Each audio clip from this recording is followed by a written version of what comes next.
You're listening to the Abolitionist Roundtable, patriotic Black American conservative all-access radio, with your hosts, Del, Phil, and Janice. They're leading the charge in advancing the conservative revolution. Join the conversation at 734-822-1600. All right, we're going to continue the conversation. Hold that thought for just a minute, Dr. Monica. I want to go back to Sandie for a minute. Now, Sandie, before we brought Dr. Miller in, you were expanding your conversation on something. I want to just let you go ahead and finish that thought. Well, I'd like to say that as a just and civilized people, a just and civilized people does not tolerate slavery nor abortion, and a lot. And I consider myself. I love the title of your show, the Abolitionist Roundtable, because I consider myself an abolitionist. Thank you. And I don't. You're welcome. And I don't think a lot of people, except our young people, our college-age students, and our high school students, they consider themselves abolitionists. They're going to abolish abortion in their lifetime. That is their purpose. That is their goal. But if we look back 150 years ago and more, I really have this passionate belief that I would have been part of the Underground Railroad. And there's a lot of people, I believe, these days that think they would have been in that same position. They would have been part of the Underground Railroad. But if they would have been part of that Underground Railroad, doesn't it follow suit that they should also be trying to abolish abortion? Because they're really the same issue. People in power trying to say that somebody else's life has no value. And the very first time that I ever went to a March for Life in Washington, D.C., I made up my own sign, and this was 11 years ago, and my sign said, now I'm nervous. I'm sorry. That's okay. My sign said the Supreme Court wrong on Dred Scott, wrong on Roe v. Wade. It's just the two things to me, they're the same identical issue. And if you are going to say, if we're looking back right now and saying, oh my goodness, what were you people thinking keeping slavery legal? What in the world were you thinking, Grandpa and Grandma? You know, what's your thought process there?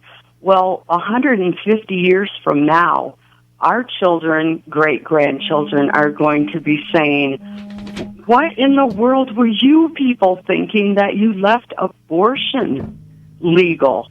You know, why would you do such a thing? Where were your hearts? Where were your minds? Why weren't you, couldn't you see the humanity of each child that was conceived?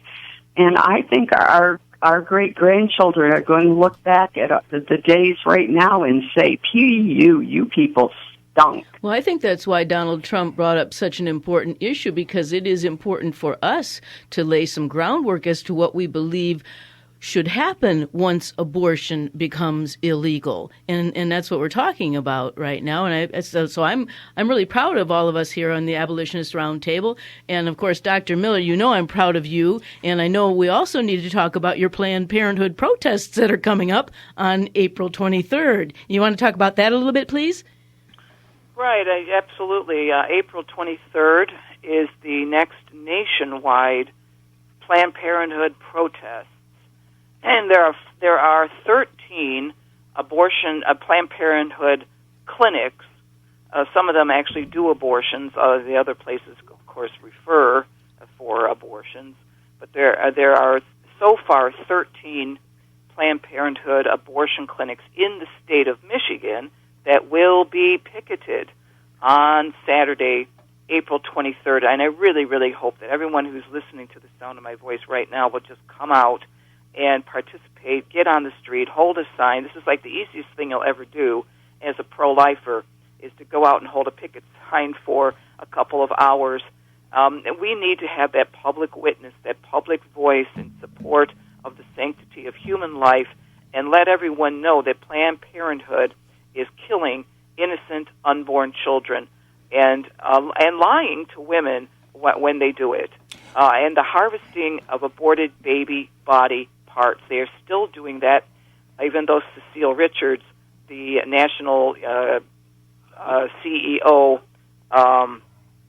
corporate executive officer of Planned Parenthood Federation of America, has said that we have a new policy that we will not sell for profit the aborted baby body parts, but they are still harvesting the aborted baby body parts and donating them to biologics companies. And then, of course, the biologics companies sell the parts to researchers and to scientists for experimentation and so on. So it's still happening, at least as far as that goes. So everybody really needs to get out on the street April 23rd, and it's very easy to find out where a protest is taking place. Just go to www.protestpp, those are initials, of course, protestpp.com, and click on the locations tab, and everything is alphabetized by state. The addresses of all of the clinics where protests are happening, everything is up on the website. So we really hope for a good, really good, solid turnout on April 23rd. I don't know if we can go back just for a minute to talk about... Well, I'm sorry. I'm going to have to leave it at that. I'm going to have to have you back. I'm going to have you both back. We have to... This is a conversation that we have to have. I'm sorry that just time has just escaped... It's really just went by. We have another guest on, but I contact both you ladies. We're going to have you back on because this is a conversation that we have to have with the American people. They want to know what our position is, and better than anybody, better than myself, both you ladies can explain it. So I'm going to have you again on real soon so we can continue this conversation. Thank you very much. Thank you, Del. Okay, you're Bye, welcome. Monica. All right, Bye, God bless. Sandy. All right. If you don't mind, Derek, we have with us Mr. Amir Osman. He's the vice president of a Muslim Youth Association here in Metro Detroit. And what they do, their goal is to outreach to at-risk Muslims that can be manipulated into becoming radicalized. Look at that! It became a tongue tie. So I want to welcome our guest this morning, Amir. Good morning. How you doing, Amir? Good morning. If I may, it's actually Meyer. I'm sorry, Meyer. And so, Meyer, one of the things that you wanted to talk about today is the comments. It was a comment that's a comment made by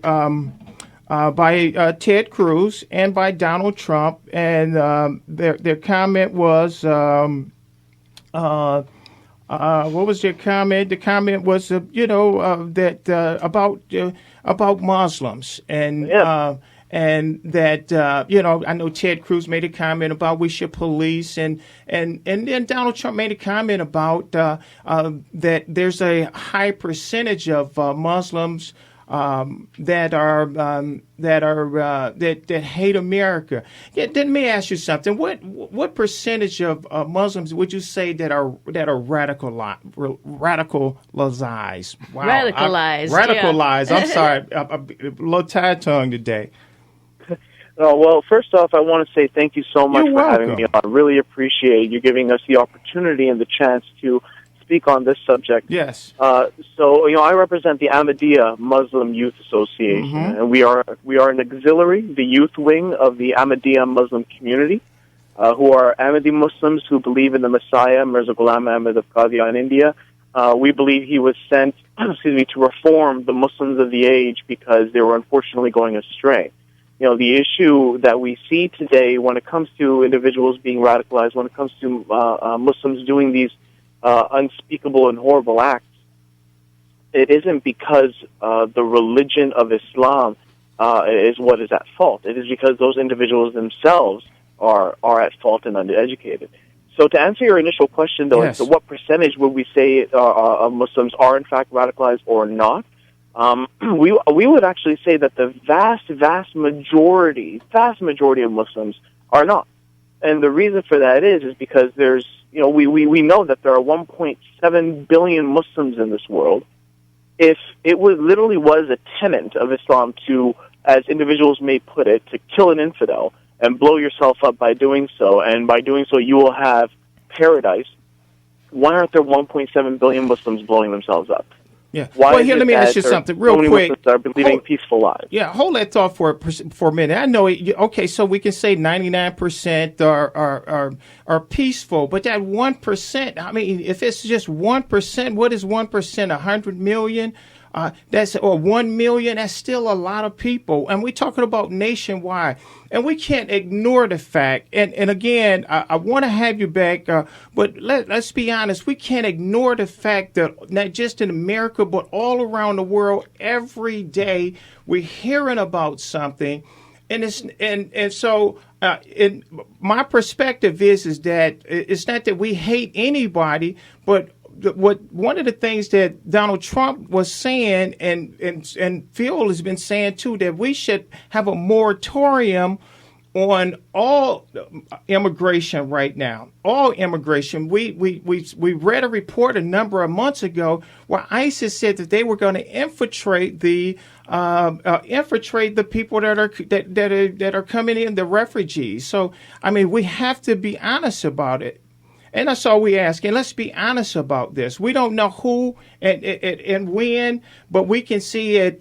Me and you had a conversation. I talked about, I was sad about this shopkeeper that on his social network, all he did was just say, to my Christian friends, I want to just say Happy Easter to you.